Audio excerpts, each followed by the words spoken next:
So spider guard.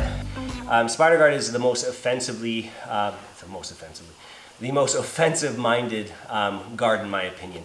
Yes, there are sweeps from there, but really it is a submission-based position.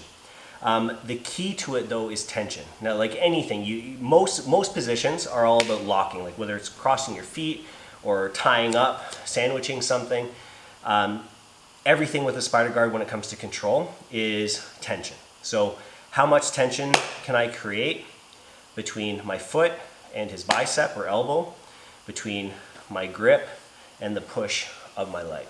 And of course he has some interplay back, but that's what you're really looking for. How can I maximize tension in the position on the arms without overdoing it to the point that I'm actually hurting my own strength or overdoing my own power? It's definitely suited to a longer, lankier body type.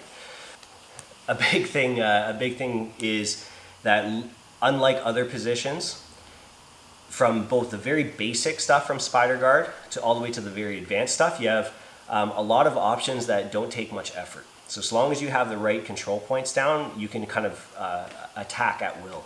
Whereas a lot of other subs and a lot of other sweeps from other positions, there's a lot of force that has to go behind it. You know, we talk about, you know, jiu-jitsu and leverage and how, you know, the weaker person can beat the stronger person, which is true, but really that only comes into play when your timing and your actual technical level is at a certain point. So when you are in a basics of, like, say, De La Hiva, if you want to hit a De La Hiva sweep, it takes force. Like, you have to fight through the position. It's very similar to wrestling. Whereas with a spider guard, like, you know, a spider from or a triangle from spider, or an omoplata from spider, or your lasso sweep, like, once you have the grips down, once you have the position down, you basically just have to do it, and you're very high percentage chance of being successful. So we're going to talk through a couple of your basic ideas, setting up the grips, setting up the position, and then a couple things that will link into later lessons, which you'll see in a moment. Spider guard. Okay, so the first thing that we have to talk about with spider guard is grips. So you have two main grips that you can utilize. The cuff grip, which is going to be your most basic. So if we just look here, thumb goes in, you curl it over, fold it into a proper pocket. You want to avoid this sort of Z fold. If you still see the outside of the sleeve, and you don't always have the time to do this, you're more likely to pop the grip. Whenever there's tension, it's going to basically remove your fingers out of the grip. So try and create a full fold as you grab, do a little bit of work with your thumb, and that'll be a lot easier to maintain. So this is going to be the strongest and most, the most attainable grip to get. But with some variation, if you go for a pistol grip, now if you don't have a bit of a shrunken gi, it's a bit easier. If the person has a baggier gi, this is a bit easier. So this will pop easier unless you have really good grip strength, but the benefit of it is that you can plant your hand. So on some variations of sweeps, that grip can be beneficial. It's also a little easier to bail on from time to time. So when we establish these grips here, so your knees. So whenever we establish these grips, you have to think that the first thing that he's going to be doing, whether it's a pass or if he's opening my guard, is that he's going to have to engage with my legs. So as soon as he grabs my legs, because he would be ridiculous, because we're outside of the fundamentals, we're outside of white belt, that if he starts to engage with my upper body before dealing with my legs, well, I mean, I don't really have to worry about anything. He's going to get subbed pretty quickly. So he's going to grab my legs, which means the first grip available is going to be the sleeve grip, okay? Now, if he was a little bit more advanced and he was trying to go hunt for like a knee through or a knee cut, yeah, that'd put us into the De La Hiva and everything else. But again, if he was opening my guard and he starts to engage or back away from my position, that sleeve grip is going to be first. So let's start from close. So for me, establishing the grips. He has grips on my pants, my belt, my lapel. I find my grips, again, fold them over. I hip escape so that I can find the angle, get one knee in easily. And then from there, it's a quick little shimmy, shoulder walk, and wiggle back to get into a good range. Key thing, feet to the hips always first. Now, once I've established the feet to the hips, I go one at a time to the bicep. So as I establish my foot plant, I don't try and jump up at the same time. If I remove the tension of the position, then he can easily Toriano, bullfighter pass, and get past me. So feet to the hips, create tension. One foot on, create tension and angle, then the second foot on. So one more time. Gets his grips, I get my grips, I hip out, find my space, both knees on the inside, feet planted strong on the hips. I want to think about kind of pulling his arms in tight to my hip line, knees go wide. Again, we're looking for constant tension. I shimmy out, one foot onto the bicep, hunting for the crook of the elbow. I push that arm away so that I have as much tension as I can as I lose the tension on the other leg, and it sets. Once I have that in, we get into our basic movement, which we'll talk about later. Now, if he was starting from his feet at a passing position, again, maybe some guys will sort of drop into a headquarters, dropping in low, engage with their hips and their legs, which will force me to delihiva first or some other type of a guard.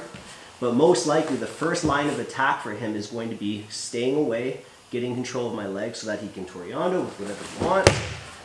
So my first line of defense is going to be trying to go to spider. Now, if I feel comfortable and he's being slow, maybe I can put my feet onto the biceps first.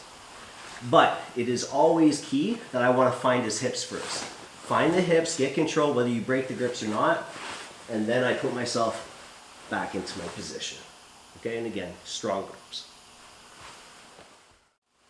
All right, so basic movement and control.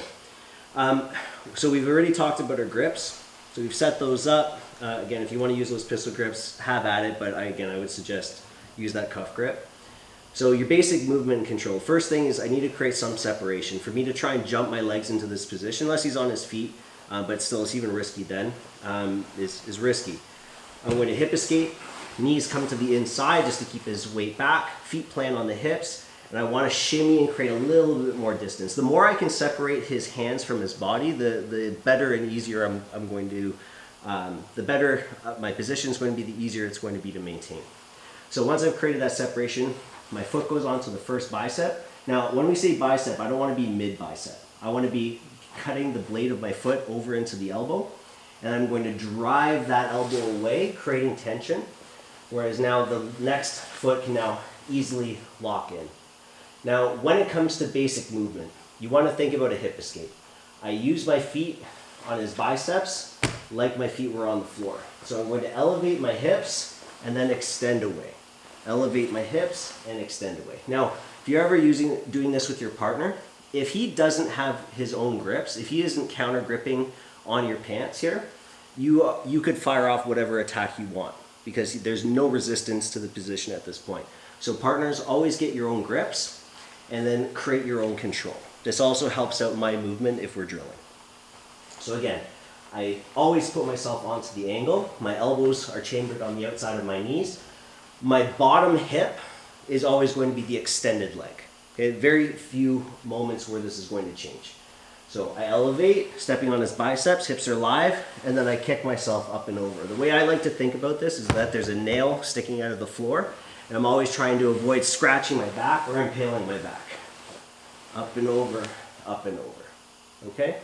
Now, at times, you're going to have to defend in different ways. You're not always going to be able to apply this movement when he's trying to counter you in some way. So one of the basic things to do is just to make your legs heavy. So I just step on his biceps, I elevate my hips, my knees go wide, I pull a little bit harder onto his sleeves, and then I keep myself nice and strong here. Okay, that will counter a lot of his ability to try and pop you and lift you. This, if he gets to his feet. So this a lot of times will happen like when you're trying to stop him from basically trying to dump you. Exactly. Now the thing is, I can't just do that and rely on it, especially me with my little chicken legs. So what I'm going to have to do in this position is try and shoulder walk. So if he starts trying to elevate, I'm going to hip up and I'm going to try and get away. Now the other thing is if he gets close to me, he's going to overpower me at some point. Feet to the hips, kick him back, reset the control. Movement, if he gets too close, feet to the hips, push him back, reset your control. If he starts trying to drag you and pull away, I can't allow that tension to be broken and fall down. So this is where I'm going to use that heavy hips or heavy legs technique again. I step down, I elevate my hips, he starts walking back like this, or again in counter to this, lift my hips and I stop him. He comes close to me, again, block his hips, push him back, reset. If he's stationary, I go back to my basic movement and mobility, okay? So everything else that comes from that position, as far as movement, is going to be specific to, you know, his passing, his attempts to block me, and so on. All right, so the next thing that we want to mention in the intro is the lasso, because the lasso guard, it is spider guard.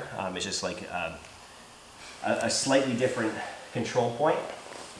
If we're here, if I want to have a better ability to control his upper body, I want to apply the lasso. If I want to sweep him more effectively, I want to make sure that I get the lasso. So the lasso is just this. I drop my foot and then I circle around the outside of his arm and then I hook my foot behind his tricep. I want to make sure that I have control over his wrist, because if his hand ends up behind me here, this is in control. Okay? I need to make sure that I'm controlling the wrist, controlling the hand, and I'm controlling the body with everything else. Okay? Now there's two versions of the lasso. Standard, which I just did, or I can go for a deep. I kick behind the shoulder line and I pull his shoulder to me. And normally you're going to use this in conjunction with a lapel grip, okay, which changes up the position and options from there. Let's rotate.